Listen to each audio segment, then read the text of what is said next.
Where does yesterday's future, which is already here, meet today's future, which is about to happen, and tomorrow's future, which could be just minutes away? Welcome to Technology Revolution, the future of now. Where host Bonnie D. Graham asks savvy futurists for their predictions about the tech-driven trends that are shaping our future right now. Here's your host, who will take us into the future of now, Bonnie D. Graham.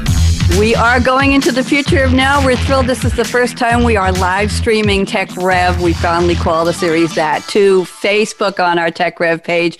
Welcome everybody around the world. I am so proud and happy. This is my first prediction special that we are live streaming, and the first time we're on Zoom. I am looking, if you're watching us, if you're just listening on Voice America Business Channel, I have 14 guests. I know.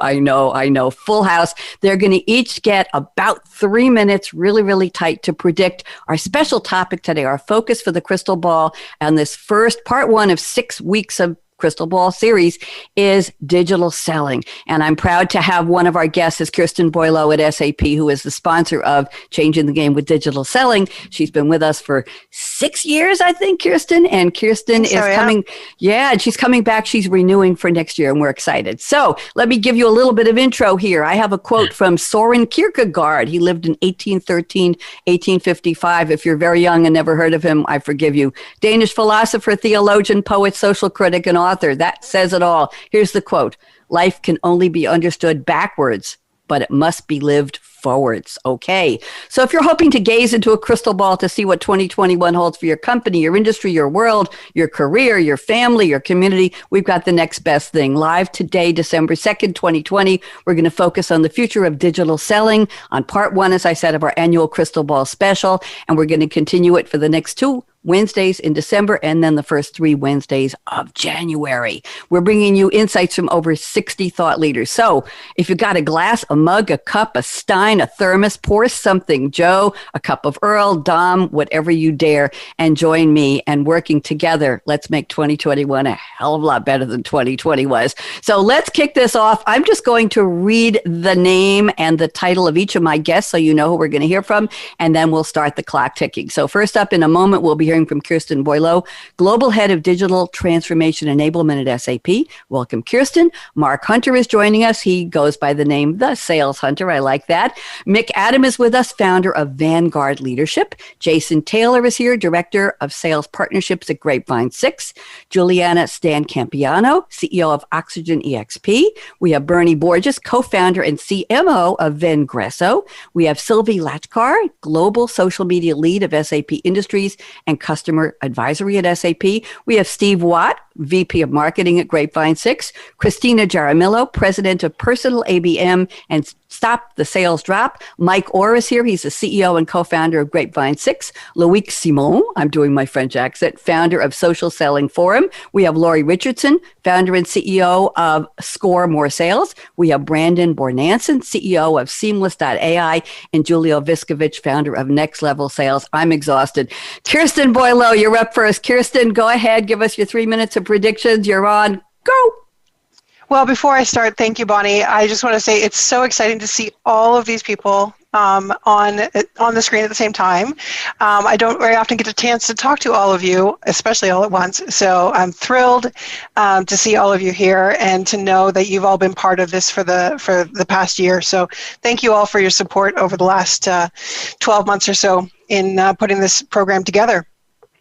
My predictions would really focus in, I think, on something that I have been working on for the last couple of years, which is I've been working more on the enablement of marketing from a digital standpoint. I've been working on the enablement of sales from a digital standpoint for the last 7 years, but from a marketing side, only the last couple of years. And I can see, I've been able to see over the last 6 to 12 months here at SAP, a real shift towards bringing sales and marketing together. I know we've been talking about bringing sales and marketing together for years. That is nothing new. But what I'm actually seeing is that the way that 2020 has gone has really brought home the need to at least our organization that they have to work together to truly be able to drive that digital engagement for our customers. I think that even in our organization that has been doing digital selling for since 2012, there was still some resistance to engaging our customers digitally from a sales standpoint. And we've definitely seen that our sales teams have started to engage digitally. Of course, they didn't have much of a choice, but I predict that will continue, that they will, they've seen that it is possible, particularly even though we work in the B2B space, we work in very complex, massive deals, that it is possible to close those deals in a digital way. And so I expect to see that continue. I'm going to say that, 60% probably of our opportunities and closed deals would probably go through a digital transformation and be closed in that digital way. I think that that's really where I see marketing and sales need to come together, is to really kind of interact all throughout that, whether you want to call it a sales cycle, a sales funnel, a sales all over the place journey. Marketing and sales really need to work together throughout that journey for the customer, to engage them at all points along the way. Thank you, Kirsten. Appreciate that. And thank you again for being the sponsor of this really, really wonderful series. Let's go to our second predictor. It's Mark Hunter, the sales hunter. Mark, you're up 3 minutes. Keep it tight. Go. Hey, thank you so much. Now I get to go second. That means everybody else gets to refute everything I've said up to now. So I'm just going to have to do it really good. Hey, here's the whole thing. We have seen 40, 50 years of societal change jammed into 1 year. But you know what? Something that we have realized, the human element is still very much alive in sales today. And yes, we've seen things that we never thought we could do online before. How many times did we jump on an airplane and run anywhere to close a deal? Now we're doing that online. Now, what does that mean for us in terms of technology going forward? The human element must remain in there. And what I see happening, authenticity. And I remember on this show, I talked about this last year. Authenticity rings true, and we're going to see it ring true even more, because there is the ability for so many tools, so many apps, so many technologies out there that we can expedite the process. But if we don't expedite the human element, no, not expedite, intertwine the human element.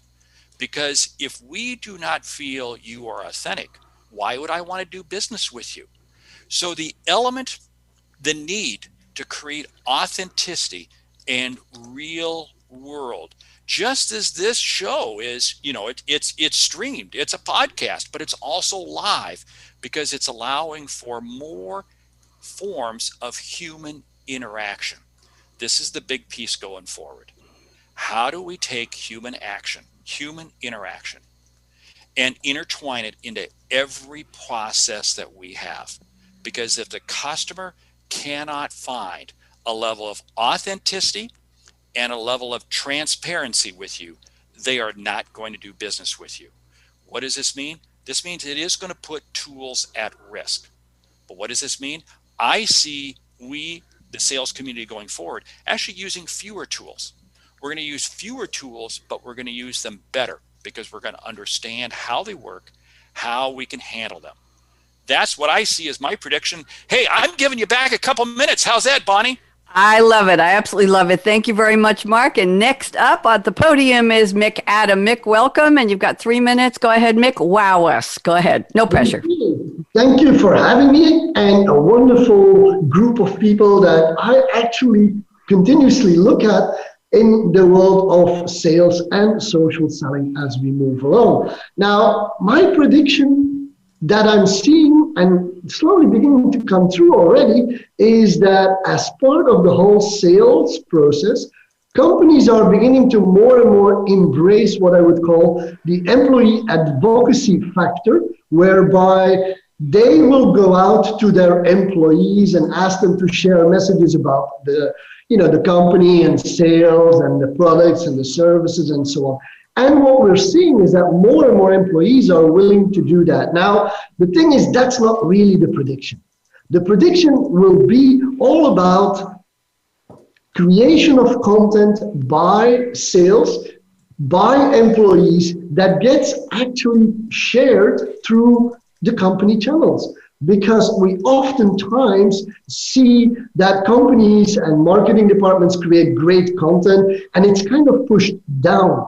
But after a little while, we're seeing the drop of enthusiasm with employees and salespeople in pushing that information. So the circle or the life cycle of content has to be turned around.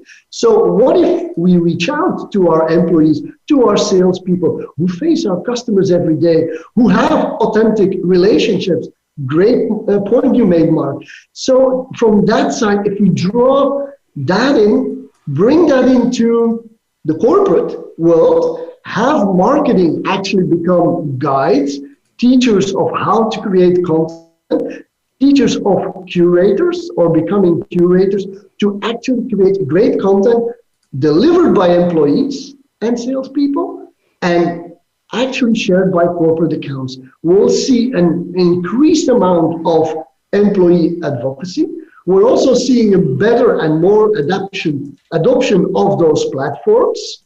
And it will be very much authentic content. Now, there is going to be one major key in this whole story is we're going to get, as marketeers, we're going to have a role to teach our employees how to create authentic, great content, maybe with the company in mind, maybe with themselves in mind. And then employee advocacy programs will actually grow up and be used the way they're supposed to be used. And that's my prediction for 2021. Thank you very much, Mick. Next up, Jason Taylor, Grapevine 6. We have quite a few people from your organization. Jason, you're up. Talk to us. I just want to give him an applause, Mick. I agree with you on the employee advocacy aspect of things. I'm going to let Mike Orr give the big news as to what's happening at the organization. He's the CEO, so he'll be talking a little bit later. This is going to be the year of personalization in my eyes.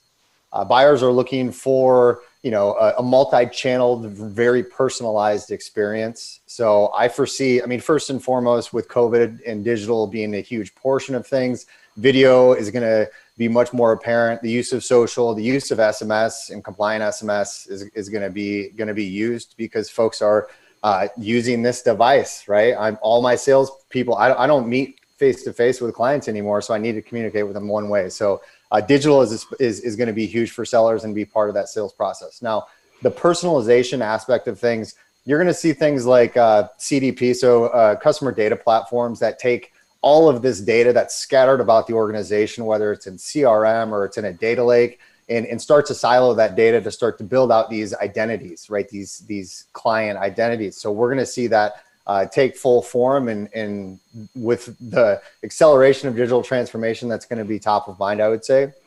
And then content selling, Kirsten nailed it, right? We've been talking about aligning sales and marketing for years. It's finally happening. So marketing, what their core job is going to be outside of, the advertising of the organization is to develop collateral and sales material that aligns with the sales process and really supporting the sales organization. So we're going to see that a lot more over the next year. From a personalization standpoint, B2C, look at Netflix.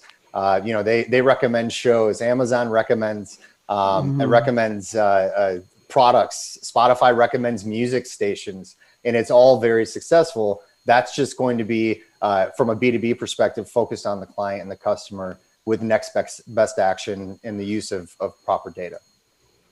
Thank you very much. Appreciate that. And we will look forward to that big news. I know what it is because Mike emailed me, and I'm not going to say a word. Mike's coming up soon. Let's go to Juliana Stan-Campiano at Oxygen EXP. Juliana, talk to us. What do you predict?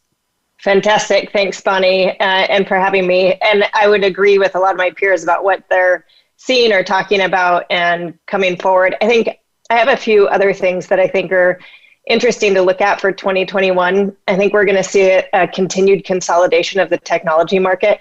So Salesforce and Slack just announced this week, and there were rumblings last week. I think we're going to continue watching that happen, especially from the digital selling perspective and all the different platforms that have been out there that people are now using more and more than ever. And we're going to see those, getting pulled in and combined with other things. And to the point that somebody else made, I think it was Mark, about less technology.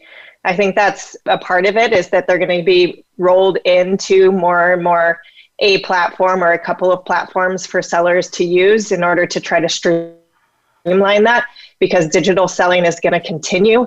And we're hopefully going to just get better at it, because I think what we saw in 2020 was a lot of scrambling and trying to figure it out and how to build some trust and how to be authentic digitally and via your phone. And it's not easy. It's definitely difficult. And so the other thing I would say for 2021 is that we're going to see a lot of, and I think this goes to Kirsten's point about the messaging and marketing and sales, is I'm hopeful that the messaging is going to get more, is going to be more accurate and more humanistic, to Mark's point, and Jason, more personalized, because right now, I would imagine, and we're seeing a lot in these numbers, there's a lot of fatigue out there. There's so much content being given away. Everything is free. Everybody has a point of view. Who do you listen to anymore? That's becoming harder for the person buying. And so I think from that point, we have to be really, really aware that our buyers who are more in the millennial phase is coming in, is that they use their social networks and the people they know to help inform buying decisions.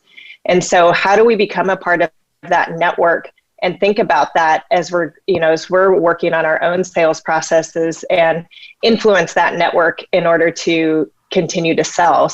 So I think there's some big changes happening from a digital selling perspective and how that's going to happen in 2021. And the last thing that I'll say is I think we're going to see also an emergence of new businesses, which happens when there's an economic downturn and a lot of Main Street gets shut down, and the large companies win and they gobble up some of the smaller ones, as we've seen. But then there's also an emergence typically of innovation. And I'm excited to see where that goes, because I think that's going to be one of the game changers for us in 2021 as well. Thank you, Julianne. I hear a lot of optimism in there. And by the way, with all the noise and the clutter out there in the whatever sphere we're talking about, I call it competition for ear share, because my radio shows have been all just audio until this year. Now we're recording video, and today is the first time we're streaming live on Facebook, the video. So ear share, everybody's saying, listen to me, listen to me, listen to me. It'll be interesting to see how that noise settles out or becomes clearer or more targeted in 2021. Bernie Borges, you're up next. Go ahead, Bernie. Thank you, Bonnie. And it's great to see all of you. And Kirsten, thank you for sponsoring this event and the opportunity to be here. And Mike, congratulations on your big news. Can't wait to hear a little bit more about the why behind that, because I think it plays into this whole discussion. So my prediction for 2021, I have to give you some context for it. So I'm a co-founder of Ingresso. We're in business 3.5 years. We're all about training B2B salespeople on digital selling techniques. So for the last 3.5 years, we've been waving the flag that says the modern buyer has changed. Well, in 2020, that just accelerated to 150 miles an hour, and we all know why. The modern buyer has changed in ways that now Gartner is telling us that the modern buyer is only spending 17% of their time even talking to vendors. The other 83% of their time, they're on the buying journey, doing a lot of other things, a lot of which is doing research on their own. And then McKinsey is telling us that 80% of B2B buyers are pretty happy buying online, doing even, B2B buying to the tune of tens of thousands of dollars, doing it online without even talking to a salesperson. McKinsey is also saying that this remote selling thing that everybody's doing now in 2020, because we have to, it's here to stay. Mm-hmm. B2B buyers don't even want to go back to meeting face-to-face, going out to lunch, dinners, golf outings. Not interested. Okay. So the modern seller is struggling now with how to build relationships. So Mark Hunter said authenticity is key. I agree with you, Mark, but my prediction is that the modern seller is going to really have to bring their A game to build relationships. And, I live in Tampa Bay. The Tampa Bay Buccaneers got Tom Brady this year after he spent most of his career with the Patriots, where he won 6 Super Bowls. He's considered the greatest of all time quarterbacks. This year, he's struggling with the Buccaneers. Why do I mention that? Because in athletics, it's all about what have you done now? In selling, the salesperson has to be on their A game every day. And they've got to be a helper, a concierge to the buyer every day. So building and sustaining relationships from the seller to the buyer is something that the buyer has to recognize every day. And we all know that 50% of buyers now are in that millennial category, and they're moving fast. They want fast response, fast answers, and all they want is value. And the only way to build and sustain relationships as a seller is to deliver value and to deliver value every day. So while I think the tools are important, there's going to be, as has already been said, consolidation of tools. The tools that can enable the seller to be fast and deliver value every day are the tools that are going to get used. And those are the tools that are going to enable that relationship building, which my prediction is going to be harder for salespeople to do in 2021. Thank you, Bernie. Very, very interesting. Sylvie, you're up next. Sylvie, join me. What do you see? So I'm going to build on all of those wonderful predictions. I'm going to speak about the seller a little bit. We're living in a digital revolution, which is quite similar to the industrial revolution in the past and has a major impact on people and the way we sell. And who is selling is going to change. Through digital, we can address the whole globe.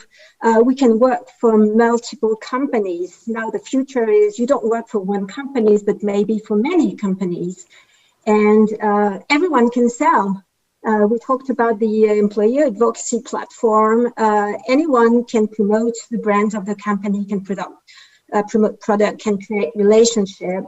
And I believe a lot also, and this is part also of digital selling, of communities. Communities joined on digital platform talking about a specific subject. And finally, it's easy to create relationship between people, to create trust. Mark talked about authenticity. This is where to build it. And then selling becomes a partnership. It becomes advices within a community. So the whole way we sell, and by the way, people are not just buying, they're renting now more and more, is going to change. So this is where we see digital changing people habits. This is our future.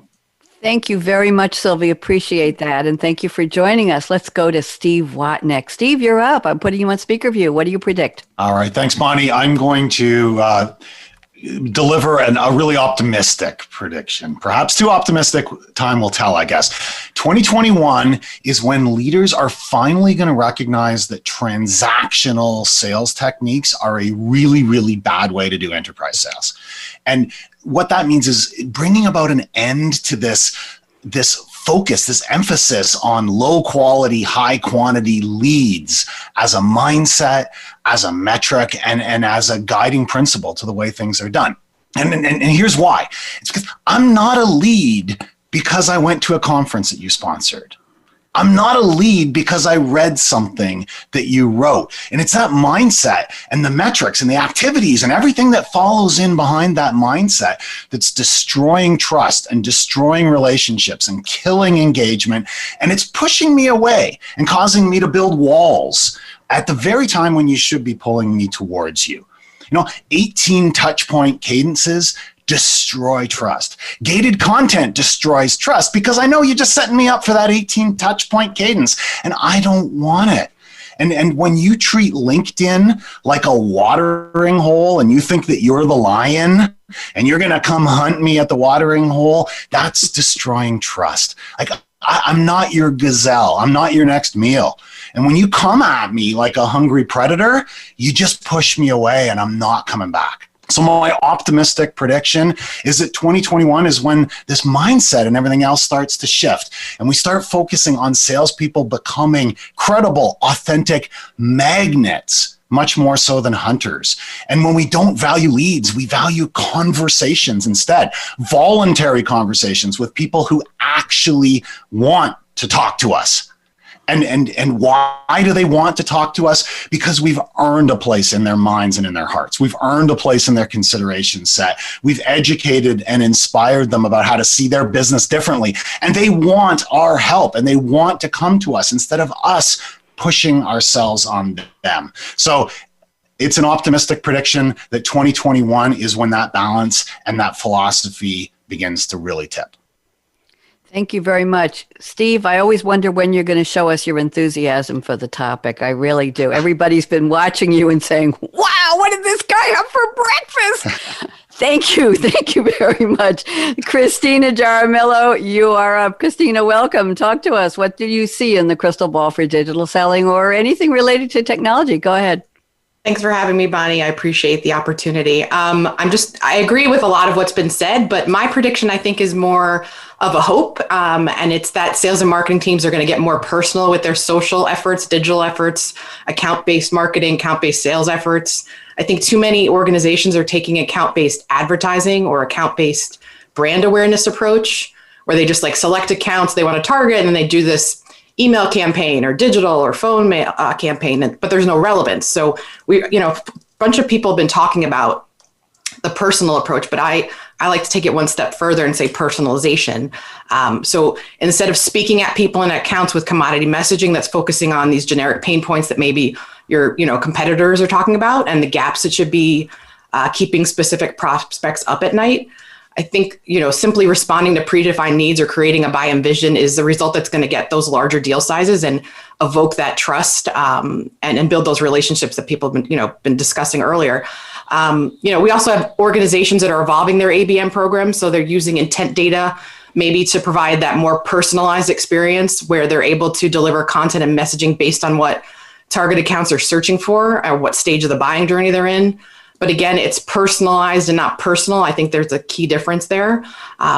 Sales and marketing are not taking the next step to make that intent data actionable. So they're not looking for the why prospects are showing intent in the first place. They're not seeing, what's going on in the organization. What are the specific gaps that are causing them to search for these certain things? And, what are you thinking, or what do you think that they're not considering? And what are those personal impacts? So I think one of the best ways to make the intent data actionable is to consider all these things. And that's how you can put all those dots together and better make, create better content, better messaging that speaks to these specific accounts and those human buyers. Because, as other people have been mentioning, they're human buyers. They're not, your next deal. And as I saw research from Topo that about 2/3 or 67% of organizations use intent data. Making that intent data actionable is huge challenge. And we need to start looking beyond the intent data and connect those dots. And I recently actually wrote an article about going beyond intent data to get personal. It's on the Marketing Insider group blog at bit.ly/double revenue with intent data. So check that out. But for 2021, I'm calling for sales and marketing teams to go beyond campaigned accounts, to go beyond personas and start speaking and writing to human buyers within the accounts that you want to win, accounts you want to protect, and accounts you want to expand. So I believe a personal account-based marketing is about having, a LinkedIn profile, digital profiles, content and social live and email conversations that are focused on the human buyers and the personal impacts that you can have on each individual personally by fixing their account-specific gaps. And I said this is more of a hope than a prediction because sales and marketing orgs are still too focused on campaigns because that's what's scalable. But you can't scale personal one-to-one relationship marketing and sales if we supplement campaigns with a more personal ABM approach. Sales and marketing orgs would drive more revenue growth with the large accounts that they want to close. And I encourage everyone to sign up for a free series of a Reboot Friday series that we have about helping organizations take a more personal approach to their account-based programs. It's a Friday thing. You can look at it, stopthesalesdrop.com/Friday reboot. And hopefully 2021 will be better. Thank you very much, Christina. Very happy to have you on the show. Appreciate the energy as well. Mike Orr, finally, you're being summoned. We know you have exciting news. Go ahead, Mike. Tell us the news, and you still get time for your predictions. Go ahead, Mike. Fantastic. Well, let me just say first that it's very exciting that we're live streaming, and this being the first show, because that's one of the predictions. That video, live streaming, all those different multimedia communication touch points are going to be huge in 2021. And you're the innovator as usual, Bonnie. Thank you. But I will say the big news is that we are so excited at Grapevine 6 to announce that Seismic Software has acquired Grapevine 6 to really bring together the industry leader in sales enablement and the leader in sales social engagement at Grapevine 6. And the intent there really reflects exactly all of these trends everyone's been talking about. We need to unify that seller experience around content to be able to create engagement and unify a lot of the analytics and understanding of the customer relationships. And this is the first step on that journey. And as Bernie said, I think we have to be able to do that to deliver value and be fast for sellers, right? So, and that's how, if we can bring these things together and, incrementally create value as well, we're going to make sales a much more effective function. And really, I think where that's going, the biggest challenge really for sales is that right now, we talked about human relationships, as Mark said, and a few people echoed, that brand and trust is really moving to the edge of the company. It's in those human relationships that that trust is being built. It's no longer with the brand.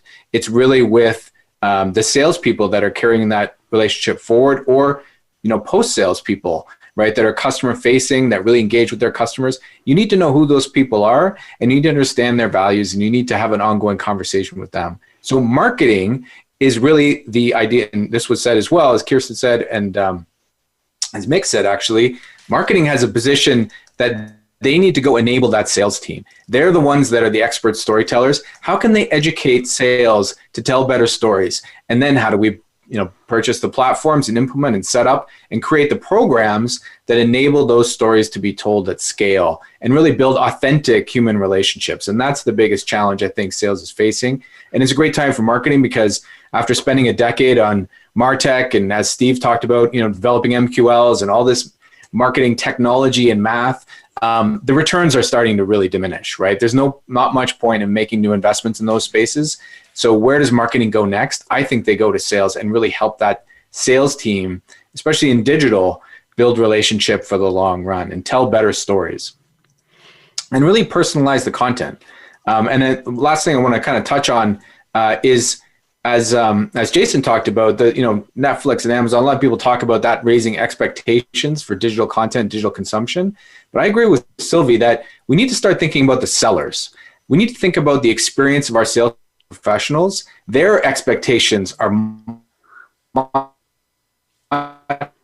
higher now for how we deliver in distribution. We need to bring all of that into a single experience and really make it, as Bernie said, fast and value added. And then finally, in 2021, I think we're going to see finally the emergence of a new concept. And I will credit Phil Lurie at SAP for introducing me to this. And I think he probably came up with it. He's invented almost everything else I've learned. Inbound selling. So inbound selling is really the answer and antidote to the demise of outbound selling, right? We constantly are ignoring. It's very, as you said, noisy out there, Bonnie. It's hard to break into that. You need to cultivate a brand that gives you permission as a seller, and hopefully gets inbound on you as a seller to engage in conversations with buyers, because it's almost next to impossible now to go outbound and try and break in on that noisy communication that buyers are facing. And so we're going to see a set of technology, a set of philosophy, of programs around inbound selling, and I'm super excited to see it. Thank you. And we're super excited for your news. As my people say, mazel tov. You know what that means. Okay. Loïc Simon, monsieur, you're up next. Go ahead, Loïc. What do you see in the crystal ball? 3 minutes, all yours. Yeah, I speak from a French perspective, allow me. Yeah? In France, I see three big tendencies for 2021. The first is clearly remote selling and video selling. remote and video is here to stay. You know, when I talk to you, I am running a whole day social selling forum here on Zoom and multi-streaming to Facebook, to LinkedIn, to whatever, to YouTube, of course. And I think this is the first tendency that is here to stay, even for running large events, and of course for running small one-to-one conversation with prospects. So I think that most salespeople should step up their game in terms of the way they present themselves, and they use remote selling. They are completely crap here in France, for example, most of them. So this is my first prediction. It will be the year of remote selling. The second is, I think it's a return of social selling. I hate the term modern selling or digital selling. I love social selling, not because I'm running a social selling forum, but because the social part in social selling and the selling part is very important. And I think today, content, high added value content to help customers go through their education journey. And I say education journey, not buying journey, which comes together with education journey, is something very important. And it must be done by the salespeople themselves, of course, helped by marketing. And I'm evangelizing social selling since more than 6 years. And I still see a lot of large and medium-sized companies completely crap in this area, even with their employee advocacy program, which do not work at all. But I think 2021 will be a good year for this. And the third one is, for me, it's the end of the segmentation of salespeople into SDRs, account exec, customer success reps, and you name them. I think people want to be in front of not a process, not a string of salespeople coming and going and coming and going from the beginning of their sales, of their buying cycle to the end. I think they need more and more in the flesh people through remote, of course, not physical. That's my 3 predictions. So first, remote, secondly, social selling, and third, one sales rep. Monsieur Simon has spoken. Thank you very much. Laurie Richardson, you've been so patient, my dear. Go ahead, Laurie, you're up. What do you see in the crystal ball, Laurie? Thanks. It's great to be here. So many things that have been said. It's hard to go later on because I love all of the things that I've heard and agree with many of them. Definitely be more of technology consolidation. In fact, we heard that on our call today, which is great. People over tools when it comes to digital selling, lots of video, as was mentioned, and personalization for sure, that work from anywhere mentality. But I think that later in 2021, many of us will forget what a rat race mentality we used to have before 2020.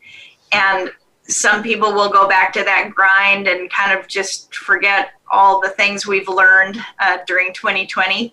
But I think there will still be a good sized population that will have, yoga power hours and midday rituals that will be solid in their work schedule. I want to talk about women for a minute. The huge amount of women who left the workforce during the pandemic because of being primary caregivers, they became makeshift teachers. A lot of dads did too, but lots of women left, and many will return to companies that understand and support parents and future parents, because there are a lot of women in sales who think that they can't even have kids and keep a sales job. And it's something I hear quite often. So expect a new understanding. I think that will be, I'm very optimistic about that. I'm also very optimistic about the idea that more company leaders will understand the strength and tenacity of women in sales leadership roles, senior leadership roles, and start promoting more women into those roles. You don't need to be a road warrior anymore. Mm-hmm. And that will bring more women leaders in, including women of color, to help finally make a dent in the lack of executive women in leadership. So I'm really excited about that. And I think that more women in sales and marketing will launch podcasts and write books and be more active socially. And for Bernie, most of us will adjust to the changes. don't give up on Tom Brady. I was going to compliment the panel. We have two more to go. Brandon, you're next, but give me a second here. I was going to compliment you. You're all listening to each other. And that has been how I designed the SAP Game Changers radio shows. Kirsten knows this. We have conversations. We're not webinars. We're not lectures. We're not scripted. We're talking among ourselves. We're reacting and responding and agreeing, disagreeing. And you have all brought that spirit to this special. And I'm very appreciative that you're referencing what each of the others have said. You're making my heart sing. Brandon Bornanson, relieve me of all this pressure. I'm so excited. Brandon, you're up next. 3 minutes. We're right on schedule. Go ahead, Brandon. Hey, what's going on, everyone? First off, it's my birthday. Wouldn't want to spend it with anyone else but these groups. And I love being in this audience. Like, a lot of you are featured in my new book, Sales Secrets. And I just love learning from all these experts. And you got to take it, what you learn, what we talk about, and put it into action. But I've got 5 secrets real quick to cover. And I know we're going to try to re-energize the group. So number 1, data is the new oil. Everyone's remote. You can't call the directories. You can't get a hold of people because no one's at the office anymore. Everyone's working remote. Remote's probably going to be here to stay. If you were the person in February or March thinking that everyone's back in the office, you know, the news is getting worse and worse. People are going to be remote. And why I say data is the new oil is because you need to be able to connect with people wherever they're at working remote. And luckily, you know, for me building Seamless, we had the opportunity of having people's cell phones and emails wherever they live, and just make sure as any partner or any tech company or whatever industry you're in, figure out a way to connect with people working remote. It's going to be absolutely critical to the survival. Number 2 kind of goes into being remote. Remote is here to stay. And I remember when I pitched 347 venture capitalists. I was traveling from here in Columbus, Ohio, all over the world, New York, Charlotte, where Mike and Jason are, Silicon Valley, San Francisco, all the VCs were like, Brandon, you're trying to build this tech company and you've got 10 people working out of your house. That's not going to work. You have to move to Silicon Valley and you have to be in San Francisco and you name it. And told them, no, we're going to work remote. And they all walked away from us about 2.5 years ago. Now, fast forward 2.5 years, everyone's trying to throw hundreds of millions of dollars at us. We built one of the fastest growing companies linked to the top 50. And it just shows you the power of remote. You know, you don't need to be face-to-face. You can build an amazing company working remote. You just have to trust your employees. You have to trust that you can build relationships with prospects wherever they're at. Also, 3rd secret, copywriting is going to be your superpower. The only way to build relationships remote, to connect with people via email, calling, social selling, voicemail, video, texting, the only way to write blogs and build a brand, you name it, is with great copy. Who are my personas? What are their biggest pain points? What are their biggest desires? And how am I going to help them go from biggest pain to biggest desire with my expertise, my solutions, my products, my services? Study breakthrough advertising, scientific advertising, figure out how to write great copy. Salespeople, marketers, entrepreneurs, it's a superpower. And then my 4th secret deals with digital branding. To survive right now more than ever, you have to get into digital branding. Like, I didn't need to write books. I didn't need to, post on LinkedIn every day with videos. But you start to document your journey. And then my secret to digital branding is just document what you're doing every day. Share what you're learning every day. And to do that, you just have to ask yourself, can I help just one person? If I can help just one person, I'm going to post it. And that will help you get over all of your fear, your FOMO of people not giving a shit about what you say or the books or anything you do, your interviews, whatever it may be. Ask yourself if I can help one person. And digital branding is absolutely critical to survive and thrive in this digital virtual economy. And then lastly, my 5th most important secret, embrace the pain. You have to embrace the pain. And what does this mean? It means being remote, COVID, recession, pandemic. Everyone underestimates the amount of time, energy, failure, capital, tenacity, resources it will take to be successful. Now more than ever, you're going to have to put in 3 to 5x the amount of work to generate the same results you generated in January, in February before the pandemic. That's going to continue into 2021. But if you embrace the pain, you don't underestimate it, you will be successful So over forecast. It's going to take way more money, way more failure, way more effort, way more hard work, and you'll never be let down. So those are my 5 secrets. Brandon Bornanson here. Follow me for more at seamless.ai. I wish you knew how to brand yourself, Brandon, honestly. We're sitting here looking at a picture of your book. I have great news. And Julio, I'm going to get to you in 2 seconds. I promise you're our final one. And then we might have a quick round of what's your favorite holiday drink. It's up to all of you if you want to share that with us. But we are amazingly, we've reached over 130 people on the live stream. Now, Kirsten knows live radio shows get a very limited, thank you, Mark Hunter, limited number of listeners. And we mostly see our audiences listening on demand when it's at their convenience. But whoever, including Kirsten, who promoted this on your Facebook pages, I really appreciate it because we're just really, really reaching people today. Julio Viscovich, you're up. 3. You know what? You get 3.5 minutes. I give you 4. Go ahead, Julio, and welcome. Wonderful. Well, thank you for having me, Bonnie. Mm-hmm. It's been a pleasure. And, going last, now I have the opportunity to have to rehash what most people said. So I'm going to try and switch it up a bit. First of all, Brandon, I loved your pitch. I think you should rebrand yourself to be called Digital Brandon, which I think would be quite a nice name. And also, Bernie, loved your analogy also about Tom Brady, because I think that's where we're at right now, where he was in a system that worked, and now he's in a system that isn't quite as conducive to winning. And I think that's what's happening in today's day and age. With the sales enablement strategies right now is they're sticking to systems that worked in the past but aren't currently working. And Loic, I know you love social selling so much. I'm so sorry I stole the LinkedIn URL, LinkedIn/social selling, which is my profile. So I apologize for that. I could possibly put it up for sale. But to talk about what's happened so far, right? Before I give my predictions, why are we sitting here talking about these predictions, right?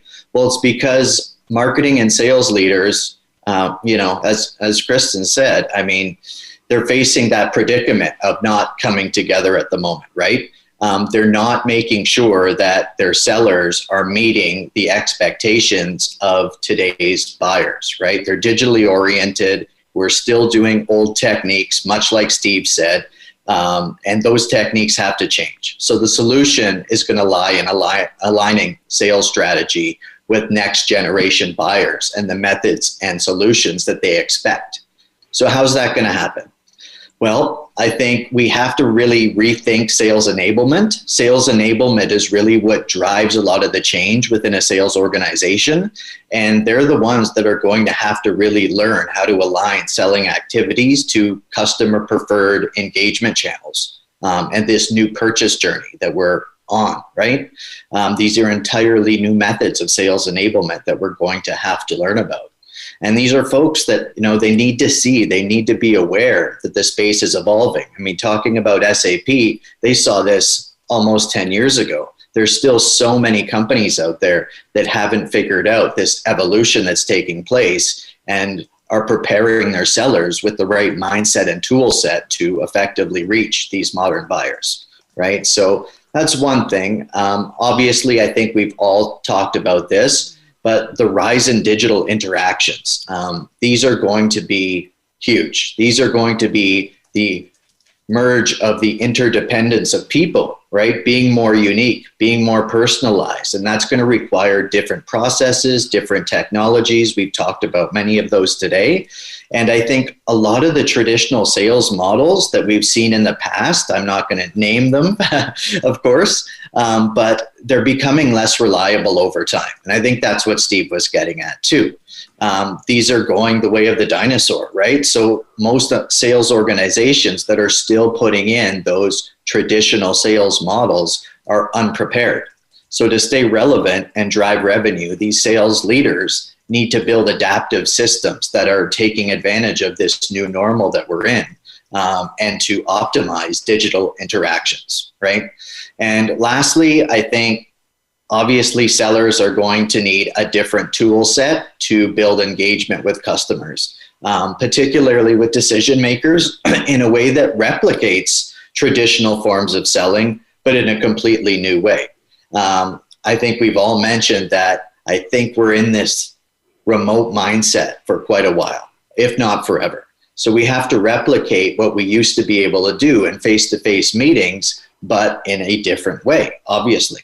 So what's that going to look like? Well, it's going to, first of all, involve a change of mindset and a change of tool sets. So I think sales companies, especially the advanced ones, are already doing this. They're adopting new technology that makes use of big data, predictive analytics, AI content platforms that analyze where the buyers want information delivered to them the most, where they're at, fish where the fish are, which content that each unique buyer is most receptive to.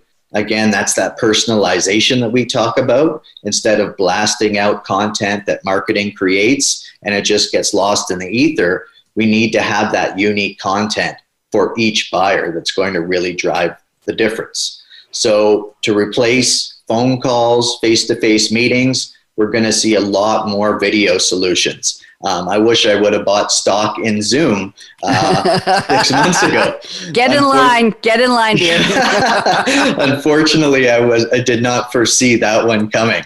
Nope. But again, things are going to be replaced with these new techniques. And as many folks mentioned, this is going to be through social channels and especially the use of video in different ways. So using video that is easily embedded in emails, that can be shared on social media, that can be easily messaged through LinkedIn platforms and other social networks. And all of those things are going to come together. And that is my prediction of what's going to happen in 2021. Thank you, Julio. And I will give a prediction. I don't know if anybody did invest in Zoom in this group, but I will tell you, I was reading this morning that business women who used to go to an office and had certain types of skirt suits and dress suits and pantsuits and shoes and purses are getting rid of all of those fancy, expensive clothes and investing in very comfortable Zoom approachable, Zoom professional clothing. And I'm guessing men are doing the same. So if you know anybody who's a designer of Zoom comfort clothing, now's the time to say, I want to buy a piece of your company. I don't have anybody in mind. Quickly, we're going to go around and you've all been phenomenally wonderful. We're right on time. We got 4 minutes left. Yes, 4 minutes. Thank you, Aaron, our engineer, just reminded me. I knew that, Aaron. See, that's my prediction. I knew it was 4 minutes. One word, one drink each. What are you doing to celebrate New Year's Eve? Not where will you be, but what's your favorite drink? Because we can't wait for 2021. I know. Kirsten Boileau, I'm going to keep everybody on gallery view so we can just hear you all. Go ahead. Kirsten, what's your drink for New Year's Eve? Oh, champagne or Prosecco. Okay, Mark Hunter. Coffee, black. Whoa! Nothing, no spike? No. Okay, purist there, Mick Adam. Hot chocolate with whipped cream and a touch of rum. Oh, hey, I think I'm coming to your house. Jason Taylor. I go back and forth between red wine and an old fashioned with rye whiskey. Oh, I think we're going to pick the old fashioned and it's going to be new fashion for 2021. Juliana San Campiano, what's in your glass, your mug, your stein, your flute, your goblet? I'm in part with Jason, so an old fashioned and champagne. Oh, nice. Yep. Bernie Borges, what are you drinking this holiday? La Crema Chardonnay. Ooh, Sylvie Latchkar, what's in your cup? Well, I'm French, so champagne, of course. Champagne, thank you very much. Champagne. Steve Watt? Fresh apple cider warmed gently with cinnamon sticks. Whoa, Christina, traditionalist. Christina Jaramillo, what are you drinking? Spiked apple cider warmed. Okay. I know we have an adult in the room here. Sorry. Mike Orr, what are you drinking? I started drinking the champagne this week. I don't think I'm going to stop till New Year's. So we'll just keep the party going. Good reason, yeah. Loïc Simon, something French? I was saying tap water and coffee, of course. Tap water. Mais bien sûr, pourquoi pas? Laurie Richardson, what's in your cup? That would be a nice red wine for sure. Okay, I'm glad it's nice. And Brandon Bornanson, what's in your cup? What's energizing you like you need it? Go ahead, Brandon. All right, for birthday, I'm drinking Sikoro Michael Jordan Tequila, which is today. And then during the holidays, Christmas Ale from Sam Adams out of here in Great Lakes. There you go. Julia Viskovich, what's in your cup for New Year's? Well, we've been talking about all these new changes, and I'm going to actually keep it old school and traditional. And I'm going to go with a rum and eggnog with freshly ground cinnamon on top. Oh, very nice. And I'm going to take a little bit of dry cocoa, a little bit of agave syrup. I'm going to mix it up with a little hot water. I'm going to add some 1% milk, and then I'm going to do something terrible. I'm going to put in some marshmallows while it's really, really hot. And I'm going to add a little scoop of vanilla ice cream and stir it all up till the marshmallows make it thick. And I might add a little bit of rum just because I can. I'm Bonnie D. Graham. Thank you to all of you. You have been phenomenal. This is our first ever Zoom live streaming special, and we're up to almost 150 people reached, which is like triple what we usually get from a live episode. Kirsten, I'm so happy for you and your group. Thank you all for responding to my invitation. It's been lovely, and I'm just going to say thank you to everyone. I wish you all the best. I wish us all a better, happier, healthier, safer, and saner 2021. Thank you to Ryan Treasure, my co-producer at World Talk Radio Voice America, and thank you to Aaron Keller, our engineer. And I'm just going to say, if somebody tells you the future is already here, you just put your hands on your hips and you say, you're wrong. That was yesterday's future. We're all going to get together and make the New Year's future a much better one. Everybody wave goodbye. Bonnie D. Graham signing off. Bye-bye. We'll be back next week with another special. Bye. Thank you for joining us for Technology Revolution, the future of now. Mark your calendar to join host Bonnie D. Graham every Wednesday at 8 a.m. Pacific Time, 11 a.m. Eastern on the Voice America Business Channel to hear how technology is impacting your future now.